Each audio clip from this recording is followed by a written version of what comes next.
3월 7일 금요일 누가복음 9장 28절에서 36절입니다.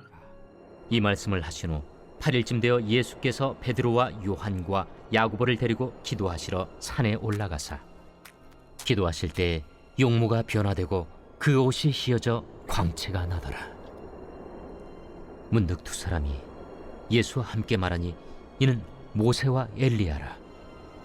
영광 중에 나타나서 장차 예수께서 예루살렘에서 별세하실 것을 말할세 베드로와 및 함께 있는 자들이 깊이 졸다가 온전히 깨어나 예수의 영광과 및 함께 선 두 사람을 보더니 두 사람이 떠날 때에 베드로가 예수께 여짜오되 주여, 우리가 여기 있는 것이 좋사오니 우리가 초막 셋을 짓되 하나는 주를 위하여, 하나는 모세를 위하여, 하나는 엘리야를 위하여 하사이다.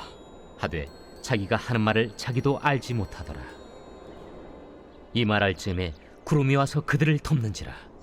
구름 속으로 들어갈 때 그들이 무서워하더니 구름 속에서 소리가 나서 이는 나의 아들 곧 택함을 받은 자니 너희는 그의 말을 들으라.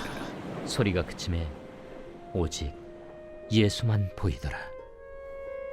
제자들이 잠잠하여 그 본 것을 무엇이든지 그때에는 아무에게도 이르지 아니하니라. 우리 신앙에서 가장 중요한 것은 예수님을 바로 알고 경험하는 것입니다. 그러나 많은 경우 우리는 우리의 기대와 생각 속에서 예수님을 이해하려고 합니다. 오늘 본문에서 예수님의 변화산 경험을 통해 제자들이 진정한 예수님을 발견한 것처럼 우리도 예수님을 올바로 알고 경험해야 합니다. 변화산에서의 사건은 단순한 초자연적인 현상이 아니라 하나님께서 우리에게 예수님을 더 깊이 알도록 허락하신 특별한 계시입니다. 우리는 이 사건을 통해 신앙의 본질과 사명을 깨닫고 우리의 신앙생활을 점검해야 합니다. 예수님의 변화산 사건은 단순한 영적 체험이 아니라 하나님 나라의 실체를 보여주는 사건이었습니다.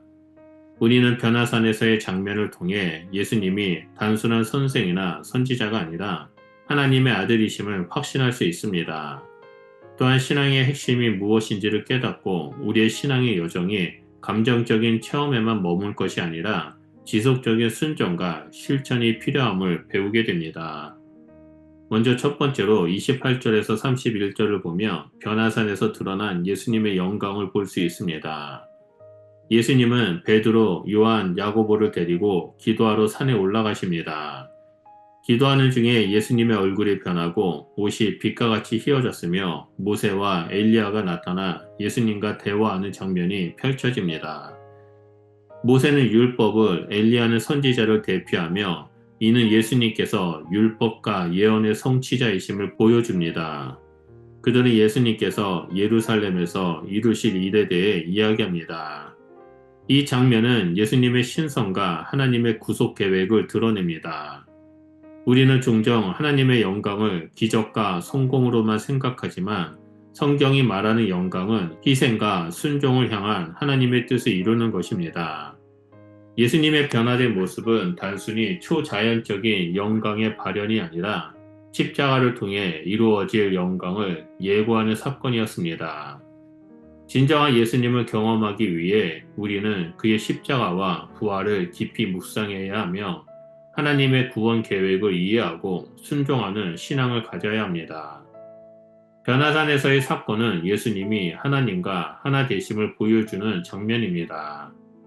우리가 신앙생활을 하면서 하나님의 영광을 경험하려면 단순히 신비로운 체험을 찾는 것이 아니라 하나님의 뜻을 깨닫고 순종하는 삶을 살아야 합니다. 변화산에서 드러난 영광은 결국 십자가를 향한 길과 연결이 됩니다. 우리는 영광만을 원하지만 하나님께서는 희생을 통해 진정한 영광을 이루십니다. 두 번째로 32절에서 35절에 인간적인 반응과 하나님의 뜻을 볼 수 있습니다. 베드로는 이 놀라운 광경을 보고 초막 셋을 짓겠다라고 말합니다. 그는 변화산의 감격적인 순간을 붙잡고 싶었지만 하나님의 계획은 예수님이 산을 내려가 십자가를 향해 가시는 것이었습니다. 베드로는 예수님의 영광을 직접 목격했지만 여전히 예수님의 사명을 온전히 이해하지 못했습니다. 그는 영광과 기쁨의 순간을 지속하고 싶어 했지만 예수님은 고난과 십자가를 통해 영광을 이루실 것입니다. 이때 구름 속에서 하나님의 음성이 들립니다. 이는 나의 아들 곧 감을 받은 자니 너희는 그의 말을 들으라. 이 말씀은 예수님이 하나님의 아들이심을 확증하는 선언이며 제자들에게 예수님의 말씀을 따를 것을 명령하는 것입니다. 신앙은 특별한 순간이 아니라 일상의 삶 속에서 예수님의 말씀을 듣고 따르는 것이 핵심입니다. 우리는 때때로 신앙생활에서 감격적인 순간에 머물고 싶어 하지만 하나님의 뜻은 현실 속에서 순종하며 살아가는 것입니다. 하나님은 우리가 예수님의 말씀을 듣고 실천하는 신앙을 갖기를 원하십니다. 베드로의 반응은 우리의 신앙생활을 반영합니다. 우리는 하나님의 영광을 보고 싶어하고 그 경험을 계속 간직하고 싶어합니다. 그러나 신앙은 감격적인 순간에 머무는 것이 아니라 하나님의 뜻을 따라 내려가고 순종하는 데 있습니다. 베드로가 변화산에서 영광을 경험한 후에도 결국 십자가를 앞에 둔 예수님을 부인했던 것처럼 우리는 영광의 순간에만 신앙을 붙잡고자 할 때가 많습니다. 그러나 신앙은 십자가를 향해 나아가는 결단과 순종이 함께해야 합니다. 마지막 세 번째로 36절에 영광을 삶으로 살아가는 것입니다. 변화산에서의 놀라운 경험이 끝난 후 제자들은 다시 일상으로 돌아갑니다. 그들은 침묵했지만 그들의 마음속에는 변화산에서의 깨달음이 남아 있습니다. 이 사건은 단순한 초자연적인 경험이 아니라 신앙의 방향성을 제시하는 사건이었습니다. 우리의 신앙생활에서도 영광스러운 순간을 경험할 수 있지만 그것이 끝난 후에도 예수님의 말씀에 순종하며 살아가는 것이 중요합니다. 신앙은 변화산에서만 머무는 것이 아니라 세상 속에서 예수님의 가르침을 실천하는 것입니다. 우리는 종종 감격적인 예배나 신앙체험 후 일상으로 돌아가면서 그 감동을 잊어버리곤 합니다. 그러나 예수님께서 변화산의 경험을 제자들에게 허락하신 것은 그들이 이후의 사역 속에서 믿음을 굳건히 지키도록 하기 위함이었습니다.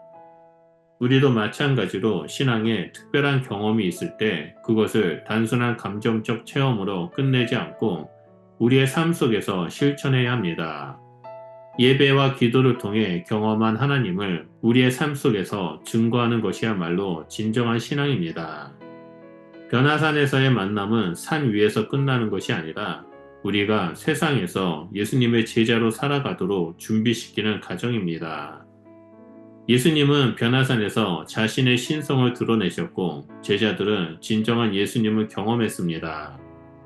그러나 변화산의 영광이 제자들에게 주어진 것은 단순한 체험이 아니라 그것을 십자가의 길로 인도하기 위한 것이었습니다.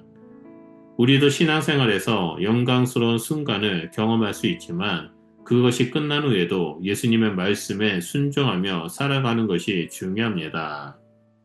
우리는 신앙의 감격적인 순간에만 머물고자 하지 않고 하나님이 주신 사명을 감당하며 세상 속에서 빛과 소금의 역할을 해야 합니다. 그러기 위해서는 변화산에서의 만남을 통해 예수님을 바로 알고 그분의 뜻을 따라 살아가는 신앙인이 되어야 합니다.